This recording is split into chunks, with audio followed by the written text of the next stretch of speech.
Hello, this is Amy Sousa. I'm going to be speaking today about Holy Week. Tomorrow is the beginning of Holy Week. It's one of the most important weeks in the life of the church, and for me, it's taking on a whole new level of significance.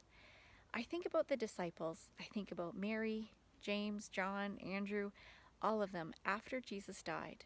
What was that like? And how it would have been really hard not to let despair creep in. Was Jesus truly a light of the world? Was he just a blip on the radar? What's with this new normal that Jesus is not here anymore? But that's not where the story ends.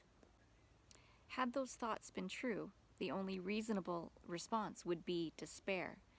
But that is not where it ends. And so in this time where we are dealing with the coronavirus, let's not stay or think to be in despair, because God is continually working in amongst us, because the resurrection power of Christ is active and moving through our world.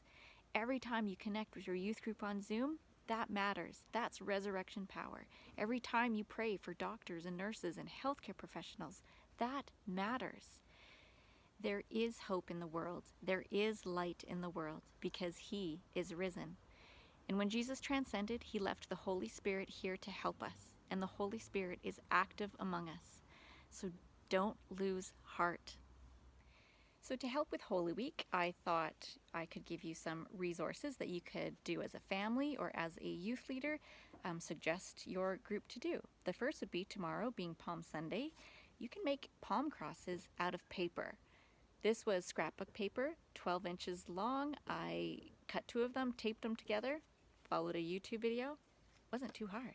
On Maundy, Thursday, you can encourage your families and youth to do a foot washing ceremony at home, remembering how Jesus washed the feet of his disciples. Another idea is to strip your home of any religious art or crosses and put it in a box. Also, strip away your dining room table and leave it bare. And then start a discussion about how you feel with these objects absent in your house and how that might correlate with a life without Christ. On Good Friday, you could take a tech break for a reasonable and limited space of time and reflect together how you might feel, perhaps anxious, uncomfortable, kind of a nagging feeling, and then discuss how the disciples might have also felt on Good Friday after the death of Christ. As a family, you could also make a paschal candle. I did this one with electrical tape. And if you don't have a candle, you can always use a paper towel roll. Just color it.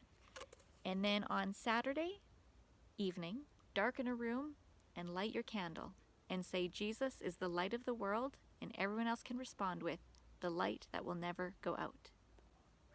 If you would like a more detailed document on how to do Holy Week at home, email me. I can send it to you.